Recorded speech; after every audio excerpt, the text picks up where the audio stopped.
Hi, I'm Miles, and I'm on staff here at Shady Grove, and welcome to our midweek devotional. I don't know if you've ever read the Old Testament or the book of Judges before, but I think you should. And of course you would expect someone like me to say something like that, but here's why. Because there's a story in the last 3 chapters of Judges that I like to call the Israeli Chainsaw Massacre. And it's a story that makes the battle scenes from Braveheart look tame. So if you like bloody and gory war movies and stories like I do, you'll love this story found in the Old Testament book of Judges. But at the end of that book, at the end of the book of Judges, actually it's in the very last verse, there's a statement that must have haunted its readers at that time. And when I read it, maybe it will strike you the same way. But before we get there, let me give you some context. When Joshua, the extraordinary warrior who brought the Israelites into their promised land, he died, he told the people to always remember to do as God had desired, and to remember God and do as He wanted them to do. But as you might expect, they quickly forgot to do that. They would go and do their own thing, they would forget their relationship with God, and then God would send some kind of punishment, usually in the form of a famine or some kind of invading army. And then the people would realize they had done wrong. They would ask God's forgiveness and they'd say, "We will never do it again." And then God would forgive them and restore the land or push out the invading nations. But then the Israelites would do it all over again. They would go off and do their own thing. They would forget their relationship with God. God would send punishment. And then when they realized they had done wrong, they would ask God's forgiveness. They'd say, "God will never do it again." And then God would forgive them and He would restore everything back to the way it was before. And then they would do it again. And this happened over and over and over again. And the book of Judges actually takes place over a 330-year period. And this spiral happened that entire time. For over 300 years, this spiral happened over and over again. And it's at the end of that time that we find this statement, which summed up that period of history, and I believe sent chills down the spines of its original audience. The last verse in the book of Judges reads, "In those days there was no king in Israel. Everyone did what was right in his own eyes." In those days there was no king in Israel. Everyone did what was right in his own eyes.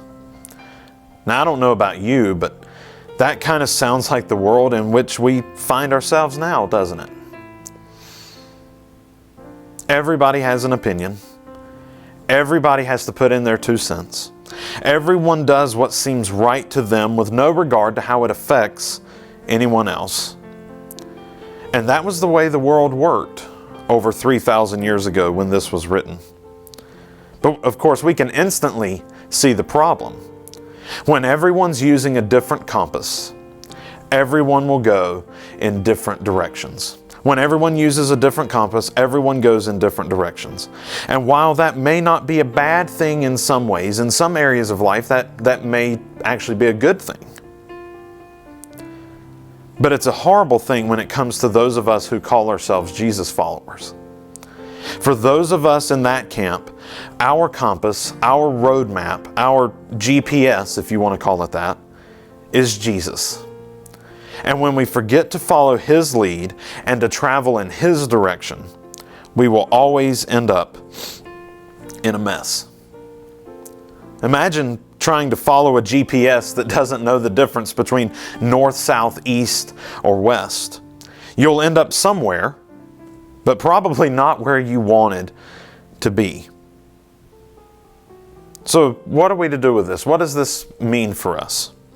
It means we need to check our compass. We need to check our compass. Are you going the right way? Are you following Jesus? Are you taking your cues from Him? Or are you using a different compass, a different guide?